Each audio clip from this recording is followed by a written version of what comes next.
সংবিধান অনুযায়ী আপনার থাকার কথা ছিল শিলংয়ে, সংবিধান অনুযায়ী মাননীয় প্রধানমন্ত্রীর থাকার কথা ছিল লন্ডনে।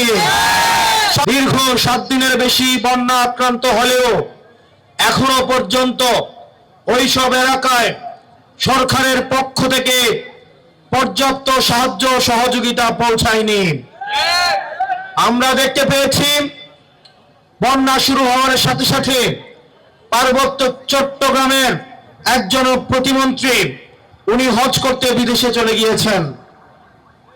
আমরা একই সাথে দেখেছি ঠিক ওই সময়ে আমাদের প্রধানমন্ত্রী আজকে পর্যন্ত উনি প্রায়োরিটি পর্যন্ত আমার পার্বত্য চট্টগ্রামের ভাইয়েরা বন্যায় কষ্ট পাচ্ছেন আর উনি বরিশালে সফরে যাচ্ছেন।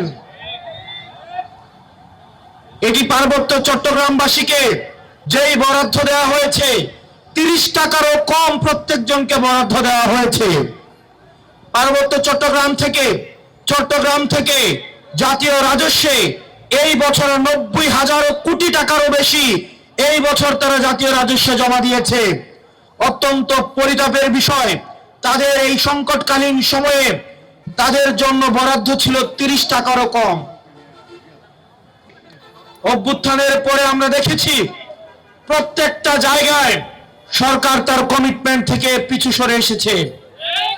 আমরা দেখতে পেয়েছি এই বিএনপি সরকারের কাছে হাসিনার বিচার ব্যবস্থা বিএনপি সরকারের কাছে পছন্দের, হাসিনার সচিবালয় পছন্দের, হাসিনার এক্সিকিউটিভ পছন্দের, হাসিনার ব্যবসায়ীরাও পছন্দের। কেবলমাত্র অপছন্দের ছিল কেবলমাত্র শেখ হাসিনা। আমরা আমাদের জায়গা থেকে আমরা হাসিনা ব্যবস্থার পরিবর্তন চেয়েছি, কেবল হাসিনার পরিবর্তন চাই নাই। এই বিএনপি সরকার এসে তারা জন আকাঙ্ক্ষার বিপক্ষে গিয়ে, গণভোটের বিপক্ষে গিয়ে তারা এমন এক ধরনের অবস্থান নিয়েছে যে অবস্থান সরাসরি আমাদের আকাঙ্ক্ষার পরিপন্থী। মাননীয় স্বরাষ্ট্রমন্ত্রী গতকাল সংসদে দাঁড়িয়ে দম্ভের সাথে বললেন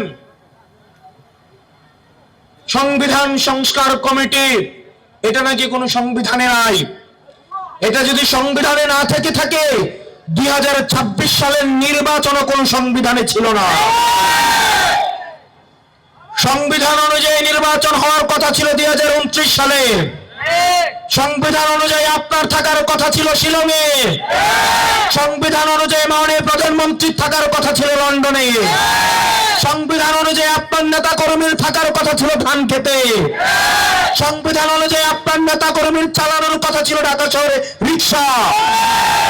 এই সংবিধানের বিরুদ্ধে গিয়ে ছাত্র জনতা রাস্তায় নেমে আসে, এই সংবিধানকে বৃদ্ধাঙ্গুলে দিয়ে নতুন বাংলাদেশের অভিমুখ তারা সেট করেছে। অত্যন্ত পরিতাপের বিষয়, আপনার ছাত্র জনতাকে বৃদ্ধাঙ্গুলে দেখিয়ে আপনার জনগণের বিপক্ষে অবস্থান নিয়েছেন।